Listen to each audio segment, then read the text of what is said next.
Shall we begin?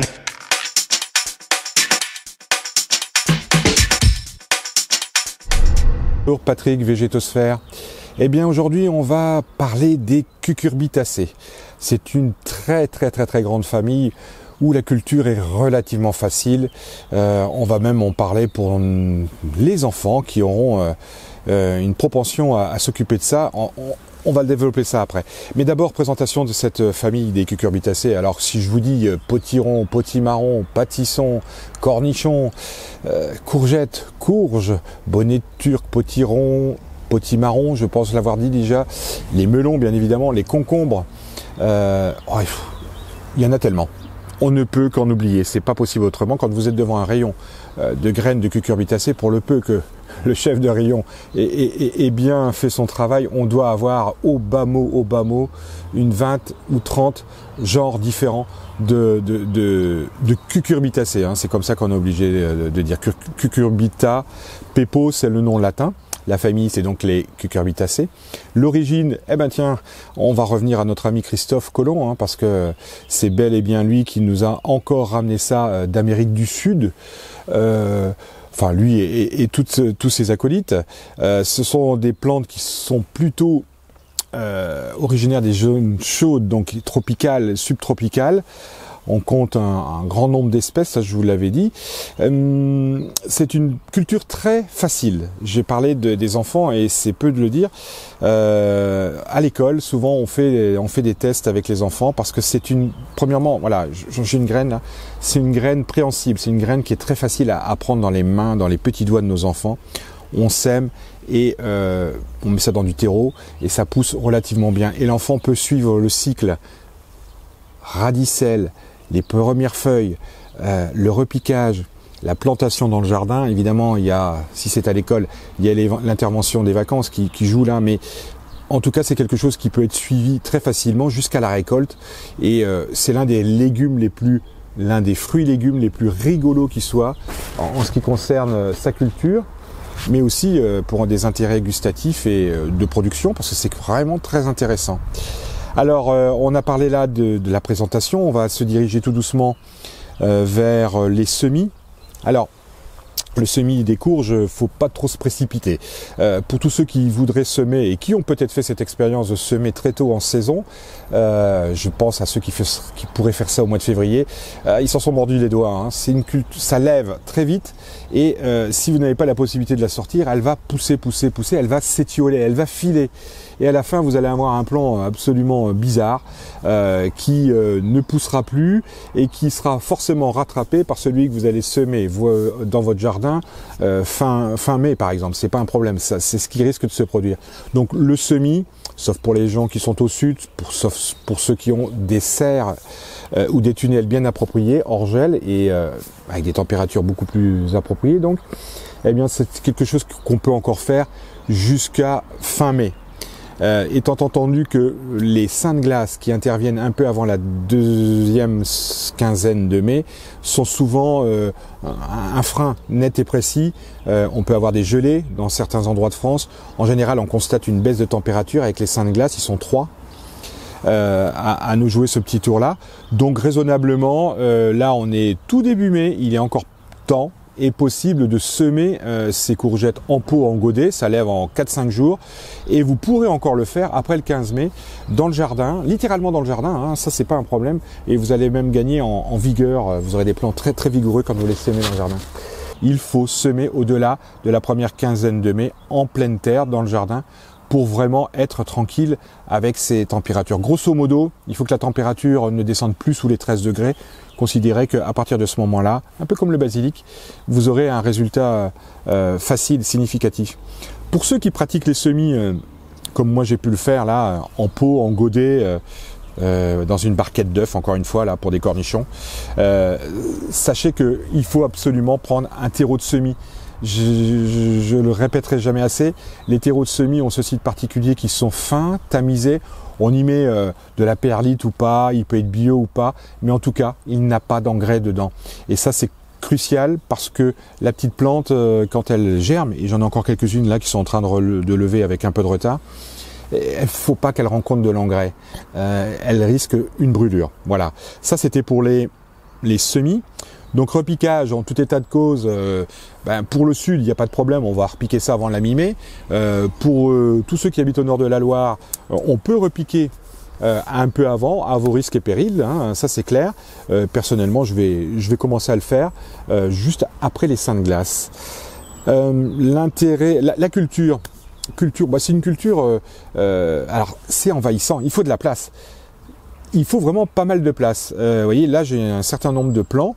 Je me gratte la tête parce que je suis certainement un peu gourmand et je vais avoir quelques soucis pour disposer de tout ce monde-là.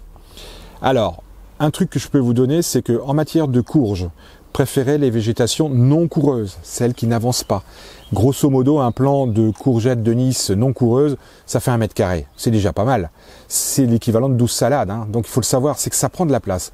On n'est pas mécontent des récoltes, mais c'est gourmand en surface, en mètre carré. La culture est, je vous l'ai dit, très facile. Elle est pour autant, elle est gourmande. Il y a quelques petits trucs à retenir. N'oublions pas, plus il fera chaud et plus elle va pousser. Mais si le terrain est sec, ça ne convient pas. Donc il faut quand même des endroits où le sol est frais, légèrement humide. Pour ceux qui pratiquent le paillage, c'est parfait. Pour ceux qui sont en permaculture, c'est parfait aussi parce qu'on utilisera des coins de fraîcheur où on est sûr que la cucurbitacée, la courge ou le potimarron va pouvoir bénéficier de cette humidité. Sinon, l'arrosage est conseillé. Arrosage au pied, pas sur les feuilles. Ça vous évitera l'oïdium, le blanc, qui est grosso modo la seule maladie qui va sévir sur la courge. Hein. On va même pas développer plus que ça.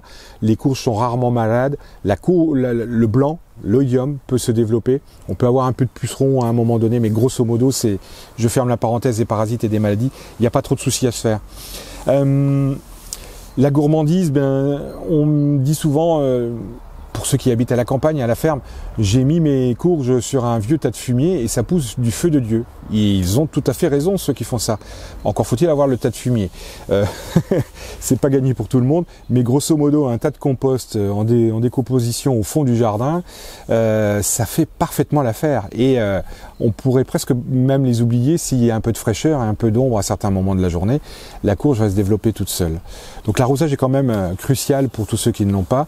On déconseillera les courges et les courgettes et toutes ces cucurbitacées pour ceux qui sont au balcon. C'est trop gourmand en place et on n'est pas du tout sûr du volume de récolte quant au risque de sécheresse et de manque d'eau passager. C'est pas comme la tomate par exemple. Alors, maintenant on va essayer de rentrer dans le détail de l'une ou l'autre des variétés parce que les courges, les cucurbitacées en général sont vraiment du plus grand intérêt. Alors, les courgettes, je suis sûr qu'on peut passer sur ce thème. Tout le monde en mettra. Sachez qu'il existe des rondes. C'est la courge de ronde de Nice, non coureuse de surcroît. Qu'il existe une variété Gold Rush qui est une variété jaune qui est vraiment très douce, très tendre et qui fond littéralement. Après, vous trouverez en replant maintenant ou en semis que vous pouvez encore pratiquer aussi. Hein, j'insiste, hein, c'est vraiment pas trop tard, ça pousse très vite.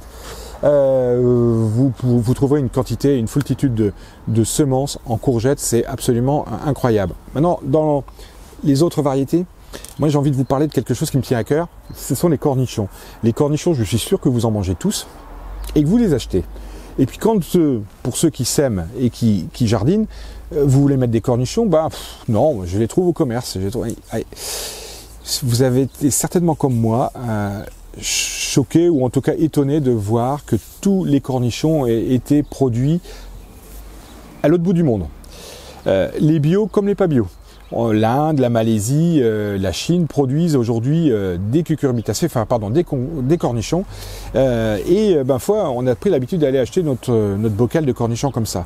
En France, on doit avoir quelques hectares du côté de l'Ardèche, alors qu'on est un pays consommateur de cornichons avec les Américains. Hein, c'est là où on consomme le plus de cornichons au monde. Moi, je considère que le cornichon, ça doit être dans tous les jardins. En plus, la végétation d'un cornichon, elle est raisonnable, elle n'est pas très envahissante. Et faire ces petits bocaux de cornichons, c'est quelque chose d'exceptionnel. Que vous le fassiez en bio ou pas, c'est pas le problème. Mais honnêtement, faites du cornichon, ça pousse comme tous les autres cucurbitacées très bien, très facilement.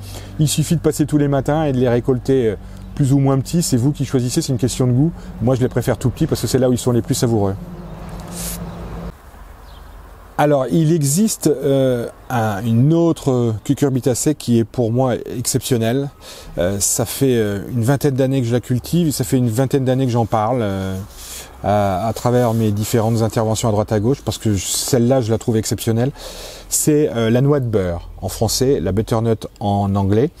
Alors, variété exceptionnelle.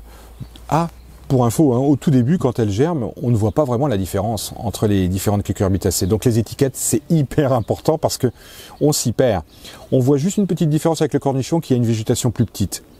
Mais pour le reste, une citrouille, une courge, un potimarron, un potisson, je ne vois pas et vous ne verrez pas la différence au départ. En tout cas, pas pendant le premier mois et le deuxième mois de culture. Alors, la butternut, c'est quelque chose d'exceptionnel. Vous en trouvez chez les maraîchers dans les étalages. C'est un fruit d'à peu près 25-30 cm de long qui est rempli de chair. Il y a très peu de graines. Il est facile à éplucher et ça c'est peu de le dire parce que la plupart sont vraiment compliqués. Ça c'est un véritable travail que de pouvoir les éplucher. Plus elles sont côtelées et plus c'est compliqué. Alors en l'occurrence là la peau est lisse. Il y a beaucoup de chair, toutes les graines sont centrées vers le cœur et on en fait des soupes et des purées de véritables délices. Butternut, ça c'est quelque chose que je vous conseille vraiment. On a dit cornichon, on a dit butternut. Après, on a dit courgette. Des cultures que pour le coup je n'ai pas là. Le concombre. Alors le concombre demande un peu plus de doigté au niveau de la culture. Hein. C'est simple, mais c'est au niveau des pincements. Et il est préférable de la faire grimper sur un petit grillage, quelque chose. Mais c'est une culture qui marche très bien. Dans toute l'hexagone, il n'y a aucun problème. Le melon. Alors le melon, on pourrait dire, c'est Cavaillon. Eh ben, figurez-vous qu'il y a le petit gris de Rennes qui est bien la preuve, avec le nom qu'il porte, que ça pousse au nord de la Loire.